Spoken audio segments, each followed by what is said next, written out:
No niin, matka on edennyt Suomen puolta 130 kilsaa ja suurin piirtein saman verran Ruotsin puolta, eli Oulusta lähdin liikenteeseen ja ajelin Haaparantaan ja sitten siitä Ruotsin puolta Pelloon ja nyt olen Pellossa. Tankki täynnä ja sitten jatketaan kohti Kolaria. Tuli semmonen 270 kilsaa, taisi tulla aika lailla tarkka tähän ja ei muuta kuin jatketaanpa sitten matkaa. En kuvannut tuota alkumatkaa sen takia, kun se on aika tylsähköä seutua, niin säästetään vähän muistilta tilla. Ei muuta kuin pitelehän kiinni ja tervetuloa katselemaan Lapin reissua. Katsotaan mitä saadaan täällä aikaa. Metsäpaloja on nyt ollut täällä Pellon tienoilla. Ukkosrintamaa sytyttänyt tulipaloja täällä, niin ei varmastikaan joka paikkaan voi mennä mihin haluttais, mutta seikkaillaan vähän se, ajellaan kohti Äkäslompoloa. Mennään Kolarin kautta ja jossakin pitää syyväkin, niin lähdetään jatkaa matkaa. Kiitoksia, kun oot mukana matkassa. Tehdään samalla vähän testiä, että kuuluuko tästä puheesta nyt mitään. Mä laitan tuohon vähän tuommoista tuulifiltteriä. Edelleenkään ei oo mikkiä kypärässä, että voi olla, että huonosti kuuluu. Vähän teippasin noita mikkejä tuolla umpeen, ettei niin tuuli ottaa. Katsotaan vaan miten se vaikuttaa ja vaikuttaako mitenkään. No se on Pelloon siitä ja asemalla käänteet pankista. Mutta se vaan. Wow. Minä otetaan paikapareiksi ja tässä vähän ajan kanssa taas kääntyä tuossa aisema vettiin. Mä ei vanhan aisemaa. Ei lähetä nyt teittaa vaan katsomaan valteellinen sattomaiset taas ajellaan nyt Äkäslompoloa. Tervetuloa myös tältä studion puolesta katselemaan tämmöstä kesälomareissua. Tässä ajellaan oikeinkin näppärässä kesäkelissä. Näyttää oikein kauniilta ilma ja sitähän se myös oli. Ei muuta kuin lähdetään tästä hurrattelemaan tämmöstä maisemareittiä. Lohitie on nimeltään, niin ajellaan tuota jokivartta tuosta kohti Kolaria. Ja tuostapa käännytäänkin sille tie. Ei muuta kuin tervetuloa katselemaan, miltä näytti tämmönen kesälomareissu.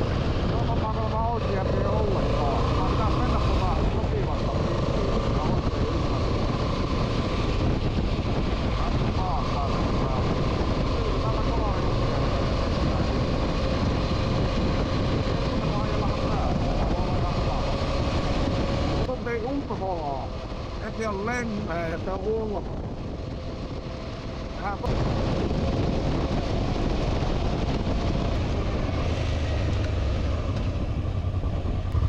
Tää on veneenlaskupaikka. Ohitie info. Nyt lähdetäänpä tähän vähän ihmettelemään tätä paikkaa. Katsotaanpa miltä tuolla näyttää. Ja tästä menee joku polku tänne rantaan. Käydäänpä katsomassa.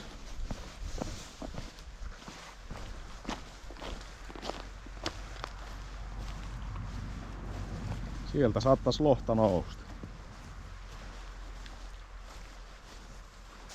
Multa ei kannata noista kalastusluvista kysellä mitään. En oo tullut kalastamaan, niin en siihen ole perehtynyt. Tuolla on joku koskelo tuolla rannassa. Ei välttämättä näe kumma. Tai sors. Vesilintu joka tapauksessa. Ei ihan erota tuohon, että mikä. Voisi olla haapanakin ehkä. Ei kunnolla näe. No joo. Jokivarsi maisema. Mikäs tässä? Pidetäänpä pikku juomatauko, kun on niin nätti paikka. Ja sitten jatketaan matkaa. Tämä on niinku Lohitie on tämä tie, missä ollaan. Nyt ollaan tuossa kohti Pellosta, lähdettiin äskettäin ja Lohitietä. Ajellaan tämä rannikko Kolariin. Siinä oli 70 kilsaa matkaa. Niin mennään sinne ja katsotaanpa sitten mitä keksitään. Syöntipaikka olisi seuraavana vähän niin kuin haaveissa. Eli ruokaa pitäisi saada. Tuo aamupuuro alkaa jo tähän aikaan illasta olemaan jo aika lailla käytetty loppuun. Kellohan on, mitä se kello muuten on? Kellohan on jo 10:05. Niin kyllä se alkaa olla aikakin sitten syödä. Eikä siinäkö pikkusen otettu vettä taas naamariin ja sitten jatketaan matkaa. Ajellaan tota Lohitietä, kun se on tommonen kivan näköinen pikkutie. Mennään sitä tietä. Meinasin jo säikästä, että eikö lähde käy. Joo, ei muuta kuin matkaa. Uimaan en viittinyt lähteä tuonne, kun näkyy tuon virta olevan sen verran. Ja siinä menee aina aikaa, sitten kun kuivailee, niin en uimaan lähteä. No joo, katsotaan mitä tulee tuolla matkan varrella vielä vastaan. Jos pysähdyttää, jos tulee erityisiä paikkoja. Eikö suvaa?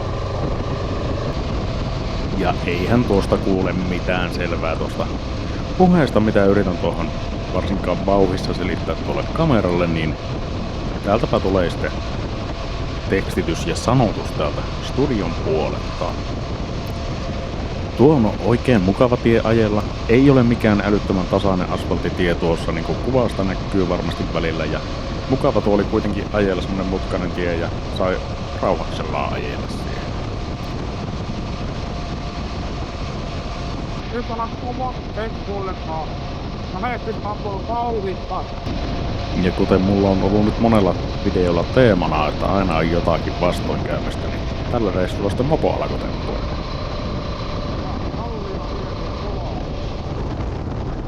Tai eihän se oikeesti mopon syy ollut. Seuraalepa video loppuun ja katselepa miltä näytti tuossa välillä. Kohta puolin näkyykin mitä tuossa tulee tapahtumaan ja katsele myös video loppuun asti ja seuraalepa miltä näytti minun kesälomareissu. Nyt oli vähän semmonen nysä tämä reissu, että taisi olla neljä päivää tuo reissun pituus. Tässä on tosiaan päivä 1. Niin. Tuossa selitän, että aina kun oli kamera sammuksessa, niin silloin temppuli ja kamera päällä ei koskaan. Niin se vaan matka katkesi. Kello on nyt 5:15 ja sain äskettäin päätettyä puhelun tuonne Autoliittoon. Katsotaan nyt miten Autoliitto pelastaa tilanteesta. Oma epäilys on, että akku on rikki, mutta ei voi tietää. Akussa on nyt kaikki johot paikallaan ja kun laittaa virran päälle, niin täällä ei tapahdu yhtään mitään. Mistään napista ei tapahdu mitään. Vilikut ei mene päälle, hätävilikut ei mene päälle. Täällä ei ole niin yhtään jännitettä. Minun tulkinnan mukaan Akusan kengät paikallaan. Tuosta lähtee päävirtakaapeli tuonne jonnekin. Ja ei sielläkään näkynyt mitään vikkaa, ei tuolla näkynyt mitä tuonne pääsi räpläilemään. Niin nyt tässä sitten odotellaan Autoliittoa ja tuossa kävi ystävällinen herrasmies äskettäin pysähtyi kohdalle ja aikoi hakea kotuansa yleismittarin ja apukaapelit, niin kokeillaan niillä lähteekö käyntiin. Suuret kiitokset hänelle, kun pysähtyi tuohon. Tästä on mennyt kymmeniä autoja ohite ja yksi pysähtyi sitten. Eikä se ole tietenkään mikään itseisarvo, että sitä apua saa aina. En ole mennyt pysäyttelemään liikennettä, koska eipä monikaan osaa varmasti auttaa tähän hätään. Niin katsotaan nyt, miten tästä reissu jatkuu. Pahasti näyttää siltä, että junalla kotiin ja mopo jää tänne. Ja sitten tuun kärryn kanssa hakemaan mopedin pois ja kesälomareissun mopoilut on mopoiltu. Mutta hyvällä tuurilla, siinä on vaan akku viallinen ja reissu jatkuu. Mutta pitää testata sitten uudella akulla ja lataukset ja kaikki mitata, että ne lataa, että pystyy jatkamaan matkaa. Mutta tämmöistä takapakkia tällä kertaa. Vettä sattaa tuolta kohta.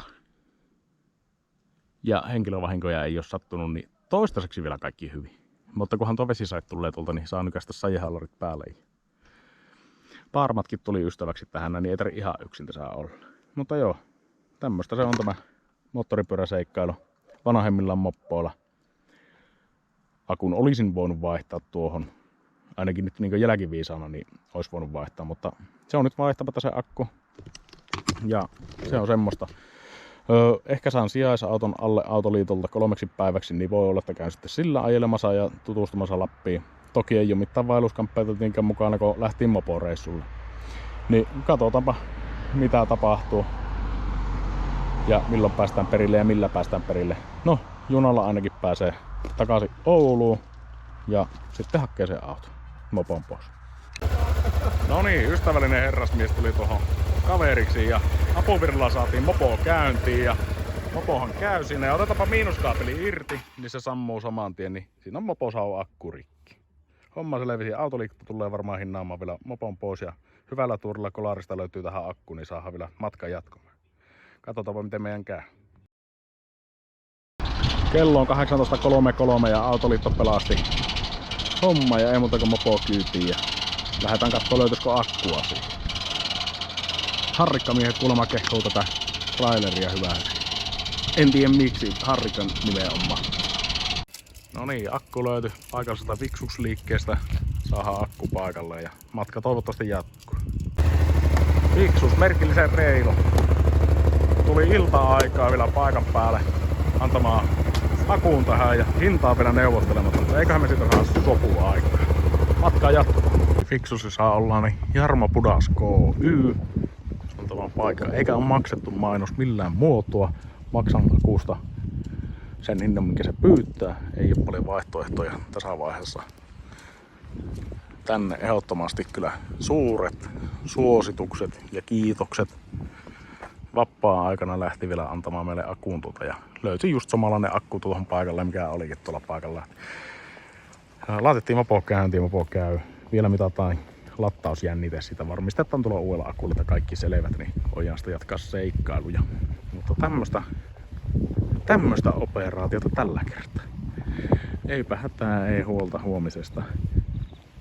Homma toimii. Kyllä Lapin ihmiset on kyllä ihania ihmisiä, että ne kyllä auttaa. Ja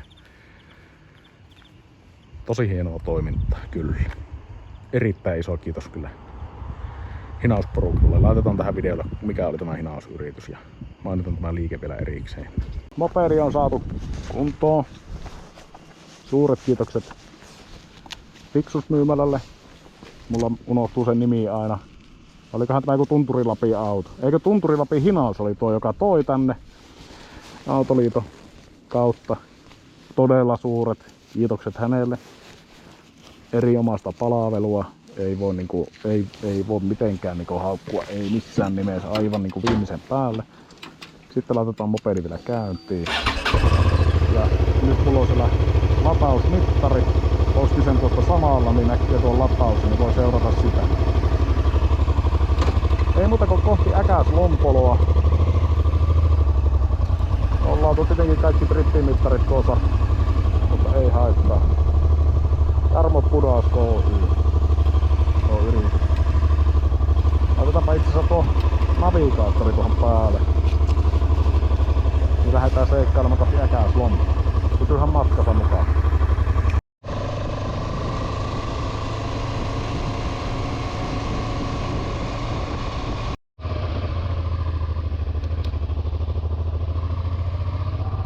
No niin, piti käydä hakkeen kolarin S-Marketista varalta ruokaa, kun alkaahan tuo nälkä olemaan jo.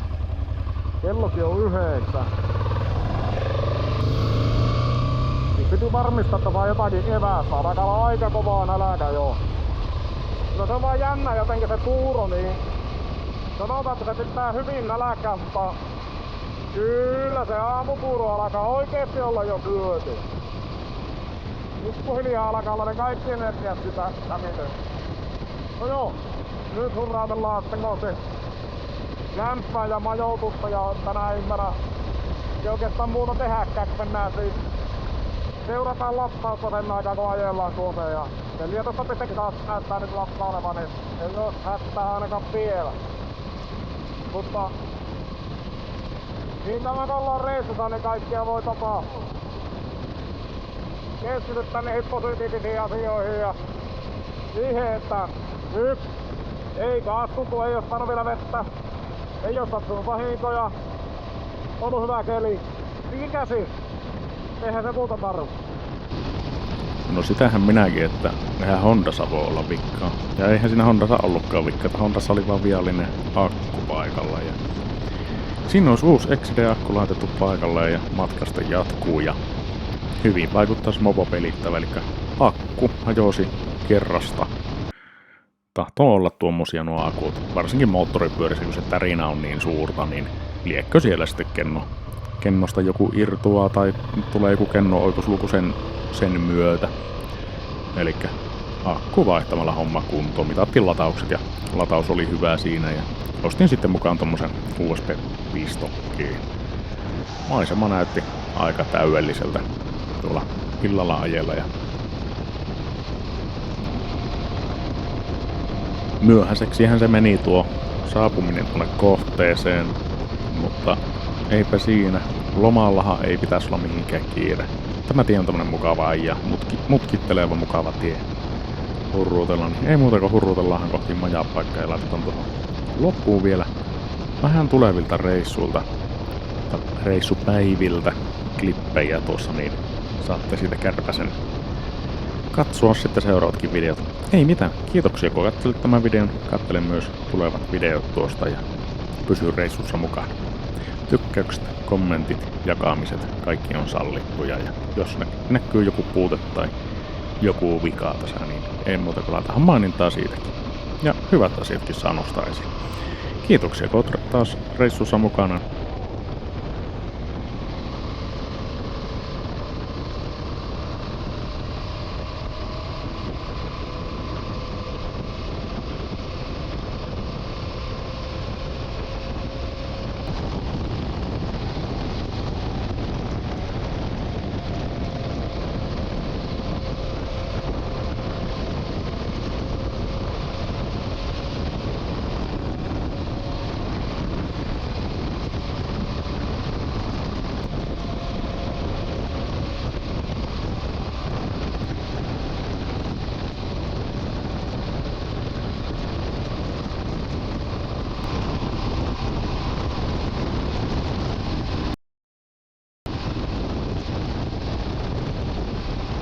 Käy Kokkola löytyy lopultakin ja vielä kun löydetään majapaikka, niin aletaan kaikki hyvin.